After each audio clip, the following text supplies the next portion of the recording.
देखो इधर 4.2,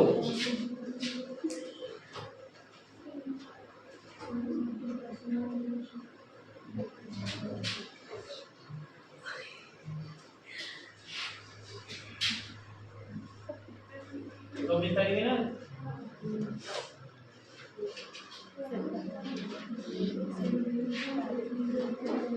कौन सा क्वेश्चन है? 5। देखो एक समकोण त्रिभुज की ऊंचाई इसके आधार से 7 सेंटीमीटर कम है। मतलब समकोण त्रिभुज है, समकोण त्रिभुज किसे कहते हैं? 90 डिग्री के, 90 डिग्री के कोण को कौन सा त्रिभुज बोलते हैं? समकोण। अब देखो ये बोल रहा है कि एक समकोण त्रिभुज की ऊंचाई, इसकी जो ऊंचाई, ये ऊंचाई, ये जो ऊंचाई है इसके आधार से, इसका आधार ये है, ठीक है। ये तो इस त्रिभुज की ऊंचाई हो गई, ये इस त्रिभुज का क्या हो गया? आधार। इस त्रिभुज की जो ऊंचाई है आधार से 7 सेंटीमीटर कम है, तो इसका हमारे को पता नहीं है, तो हम क्या इसको क्या मान लेंगे? x। इसकी जो ऊंचाई है आधार से कितना कम है? 7। तो ये x माइनस कितना हो जाएगी? 7, ठीक है। 7 सेंटीमीटर कम है यदि कर्ण 90 डिग्री के सामने वाली जो भुजा होती है वो क्या हो कहलाती है? त्रिभुज की कर्ण। इसकी जो कर्ण भुजा है वो कितनी है? 13 सेंटीमीटर।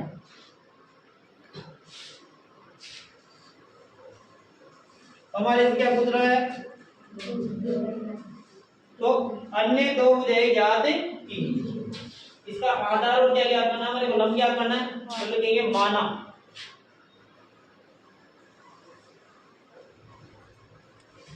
समकोण त्रिभुज का आधार कितना है? x है। क्या है? x। जब ये x है तो इसकी जो ऊंचाई है वो कितनी हो जाएगी? लिखेंगे त्रिभुज की ऊंचाई,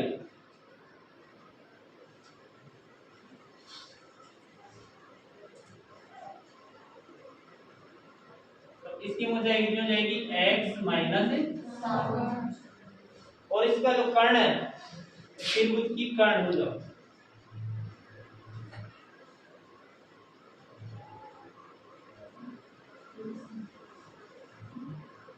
त्रिभुज का कर्ण भुजा कितना हो जाएगा? 13 सेंटीमीटर। अब हमारे को तीनों भुजाएं दे रखी है, लेकिन यहाँ पे ये x है, ये x माइनस 7 और ये कितना है? 13। और त्रिभुज की भुजाएं ज्ञात करने के लिए हम कौन सा नियम लगाते हैं? पाइथागोरस।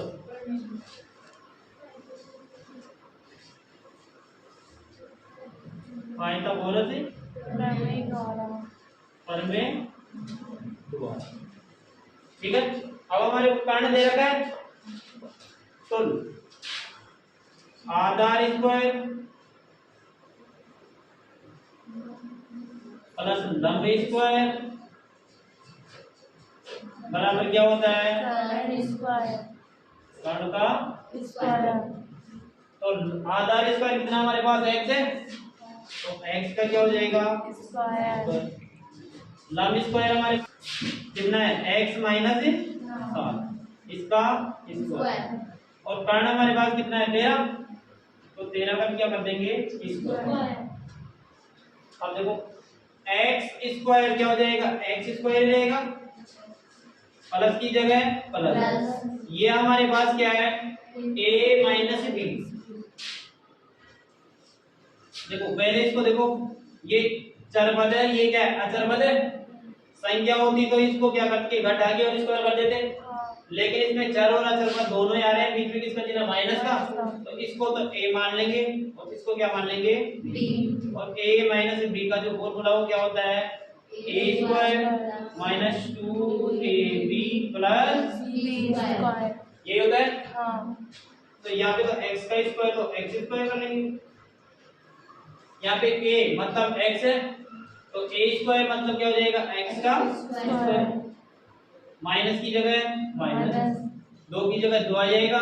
ए हमारे पास क्या है x और b हमारे पास क्या है 7 7 प्लस b का स्क्वायर मतलब 7 का स्क्वायर बराबर में देखो 13 का स्क्वायर है और 13 का स्क्वायर कितना होता है 169। यहाँ पे तो देखो x स्क्वायर ऐसे कैसे x का स्क्वायर भी क्या हो जाएगा x स्क्वायर माइनस 2 को 7 से गुणा करेंगे तो कितने हो जाएंगे 14 और 14 को x से गुणा करेंगे तो 14 प्लस 7 का स्क्वायर कितना होता है 49 बराबर कितना है 169। देखो x स्क्वायर और x स्क्वायर दोनों प्लस में तो जुड़ जाएंगे कितने x स्क्वायर हो जाएंगे 2x स्क्वायर माइनस के 14x। यहाँ पे देखो ये प्लस की है तो प्लस की संख्या तो प्लस में रहेगी, इस संख्या को इधर लेके आएंगे तो ये प्लस की इधर आगे किसकी हो जाएगी माइनस की बराबर में कितना है 0 क्यों क्योंकि अब ये संख्या इधर आ गई है तो इधर क्या बचा हमारे पास कुछ नहीं है और कुछ नहीं है तो हम क्या मानेंगे इसको 0 तो 2x स्क्वायर माइनस के 14x। देखो यहाँ पे ये संख्या प्लस में ये संख्या किसमें है माइनस में। बड़ी वाली संख्या किसकी है माइनस की है तो यहाँ पे किसका चिन्ह आ जाएगा माइनस का। 169 में से 49 माइनस करेंगे तो 9 में से 9 गया तो 0, 6 में से 4 गए तो और यहाँ पे कितना बच गया 1 बराबर क्या है 0। अब ये कौन सा समीकरण बन गया 0 का समीकरण बन गया। तो इसको हल करेंगे देखो इधर 2x स्क्वायर माइनस के 14x और माइनस का कितना है 120 बराबर क्या है 0। इन सभी के अंदर देखो इधर 2 दिखाई दे रहा है तो 2 बार निकाल लेंगे 2 बार निकाल लेते हैं तो यहाँ पे क्या रह गया x स्क्वायर माइनस के 7x और माइनस के देखो 120 के टुकड़े कितने होते हैं 60 इंटू 2 बार निकाल लिया तो माइनस का कितना रह गया 7 बराबर में क्या है 0। ये जो 2 है यहाँ पे इंटू में इसको बराबर में लेके जाएंगे तो बटा में चले जाएगा तो हमारे पास क्या बचेगा x स्क्वायर माइनस के 7x माइनस के 60 बराबर 0 बटे 2 और 0 में 2 का भाग देते हैं तो कितना बचता है हमारे पास 0। तो x स्क्वायर माइनस के 7x माइनस के 60 बराबर क्या है 2। अब ये जो बीच वाली संख्या है इसके हमारे को टुकड़े करने हैं तो इसके टुकड़े कितने हो जाएंगे तो देखो इधर पहली संख्या को तीसरी संख्या से गुणा करेंगे तो हमारे पास कितना हो जाएगा माइनस के 60x स्क्वायर। अब इस 60 के ऐसे टुकड़े करने हैं कि इन दोनों टुकड़ों को गुणा करने पर तो ये वाला मान आ जाना चाहिए, इनको प्लस और माइनस करने पर हमारे पास माइनस की कितना आ जाना चाहिए 7x। तो देखो जैसे मान लो एक संख्या में 12x ले लेता हूँ और दूसरी कितने लेता हूँ 5। 12 को 5 से गुणा करेंगे 12 में जो 60 ही होता है यहाँ पे माइनस का 7 आना चाहिए तो इसको माइनस में रख देते हैं, इसको किस में रखेंगे प्लस।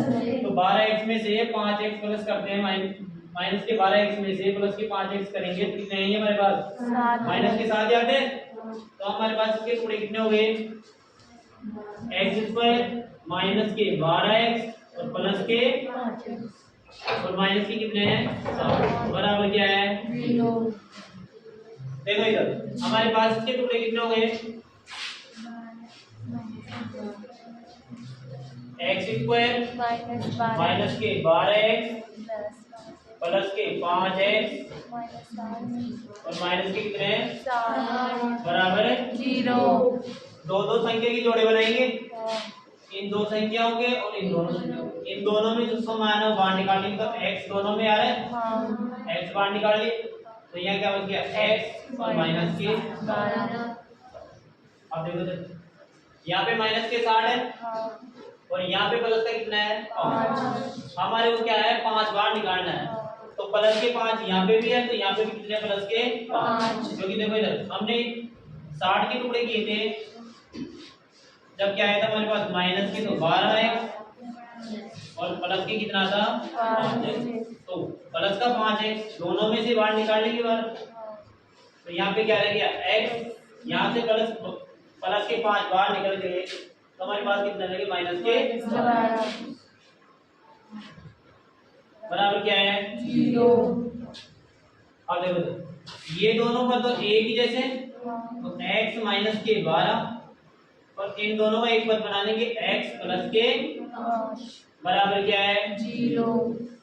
अब देखो दोनों के बराबर ही 0 है, तो दोनों के बराबर क्या रखेंगे 0।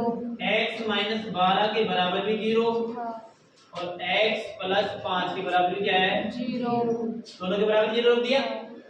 देखो ये माइनस की जो संख्या है इसको इधर लेके जाएंगे तो ये किसकी हो जाएगी प्लस की, और ये जो प्लस का 5 है इसको बराबर में लेके जाते हैं तो ये किसका हो जाएगा माइनस का। तो x का जो मान है वो -5 है, जो संभव है क्या। कभी आपने सुना है कि कोई त्रिभुज है जिसकी भुजा है जो -5 है, मतलब माइनस में कोई भुजा हो सकती है क्या, इसीलिए आकृति की भुजा माइनस में नहीं हो सकती, प्लस में हो सकती है। इसका मतलब x बराबर -5 तो संभव नहीं है, संभव नहीं है। अब देखो इधर ये संभव है, तो x बराबर हम कितना मान लेंगे 12। अब मान लो इस त्रिभुज का जो आधार है वो 12 है, त्रिभुज का आधार कितना हो गया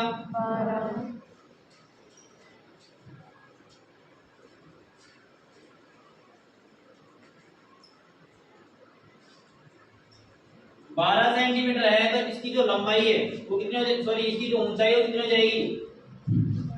अब ऊंचाई हमने कितनी मानी थी, इसकी ऊंचाई है जो आधार से कितना कम है 7 कम है, तो 12 माइनस 7 और 12 में से 7 माइनस करेंगे कितने आ जाएंगे 5। तो इसका जो आधार है वो तो 12 सेंटीमीटर हो जाएगी, इसकी जो ऊंचाई है कितनी हो जाएगी 5। माना बर्तनों की संख्या क्या है x। एक विशेष दिन ये देखा गया कि प्रत्येक नग की निर्माण लागत, मतलब प्रत्येक नग मतलब एक बर्तन की निर्माण लागत उस दिन के निर्माण किए गए बर्तनों की संख्या के दोगुने से कितना अधिक है 3 अधिक। तो एक बर्तन की लागत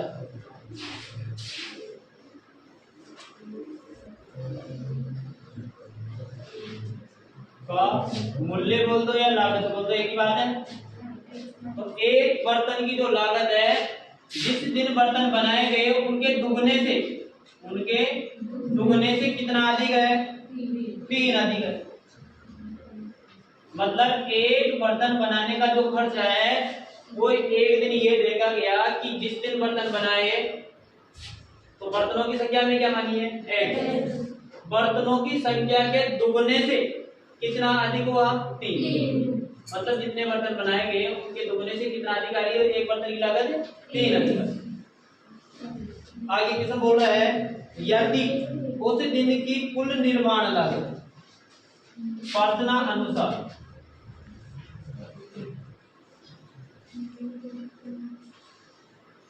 उस दिन की कुल निर्माण लागत के लिए बोल रहा है, तो कुल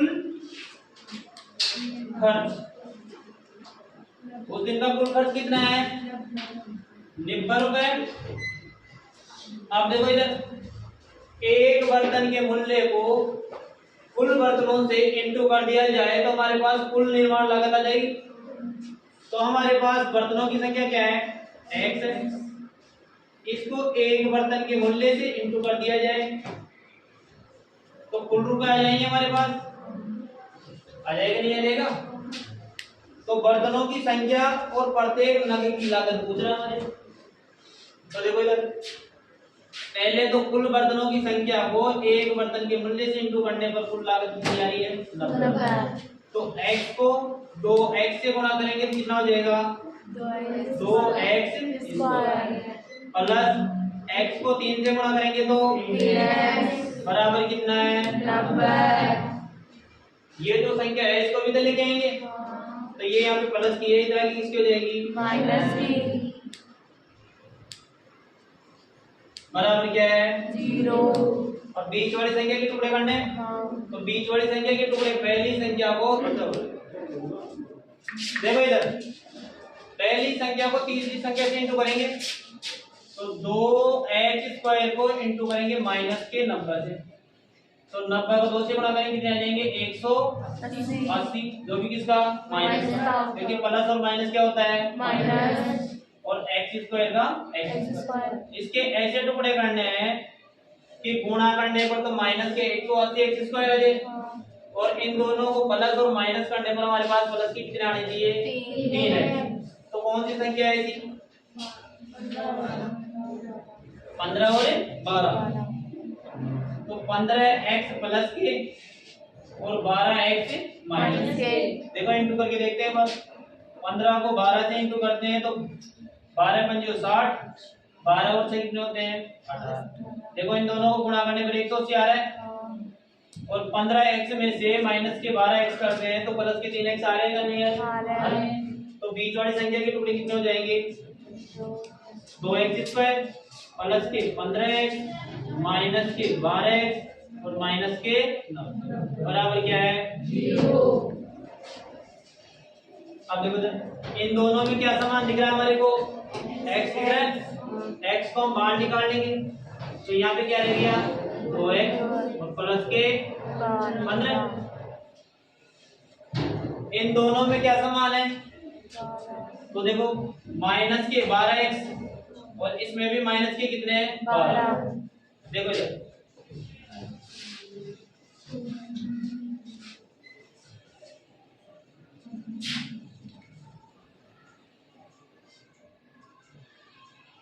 इसमें से 6 बाहर निकालेंगे। देखो 90 के टुकड़े कितने होते हैं? 15 सॉरी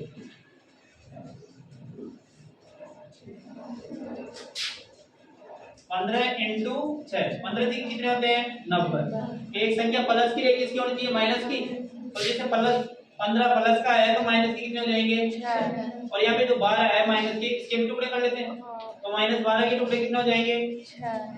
प्लस के 2 इंटू माइनस के 6, 6 दूनी प्लस माइनस तो माइनस हो गए, 6 दूनी कितने हो जाएंगे? 12। तो माइनस का 6 इसमें भी है और माइनस का 6 इसमें भी है, तो हम माइनस का 6 बाहर निकाल लेते हैं। तो देखो यहाँ से हमने माइनस 6 बाहर निकाल लिया तो यहाँ पे कितना रह गया? 2x। यहाँ से हम माइनस के 6 बाहर निकाल लेंगे तो हमारे पास कितना रह जाएगा? प्लस का 15 बराबर में क्या है? 0। अब देखो ये दोनों तो एक ही समान है, इसलिए इन दोनों में से एक पद ले लेंगे।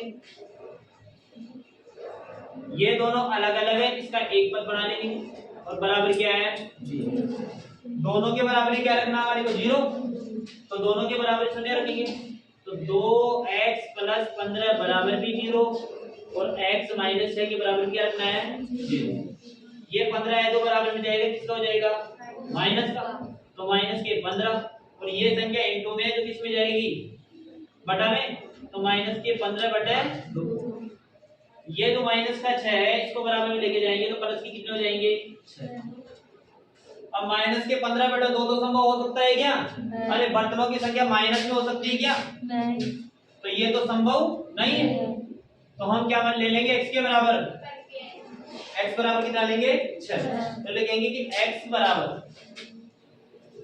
माइनस के 15 बटे 2, जो तो क्या नहीं है? संभव नहीं। और x बराबर कितना लेंगे? 6। मतलब x बराबर कितना है? 6। और हमने x किसको माना है? बर्तनों की संख्या। तो कुल बर्तन कितने हो जाएंगे? कुल बर्तनों की संख्या जो तो कितनी हो जाएगी? 6। और एक बर्तन का जो मूल्य है वो कितना है?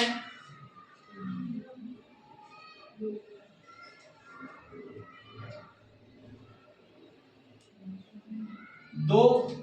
x की जगह कितना रखेंगे? 6। प्लस कितने हो जाएंगे? 3। पहले इंटू करेंगे 6 को 2 से इंटू करेंगे तो 12 और 3 कितने हो जाएंगे? 15 रुपए। मतलब एक बर्तन का जो मूल्य है वो कितना है? 15 रुपए। और कुल बर्तनों की संख्या जो कितनी है? 15 को 6 से इंटू करते हैं तो हमारे पास कुल खर्च आ जाता है 90 रुपए। आ रहा है कि नहीं आ रहा है? देखो कुल खर्च हमारे को 90 रुपए दे रखा है और 15 को 6 से इंटू करते हैं तो 15 से कितने होते हैं? 90। बताओ।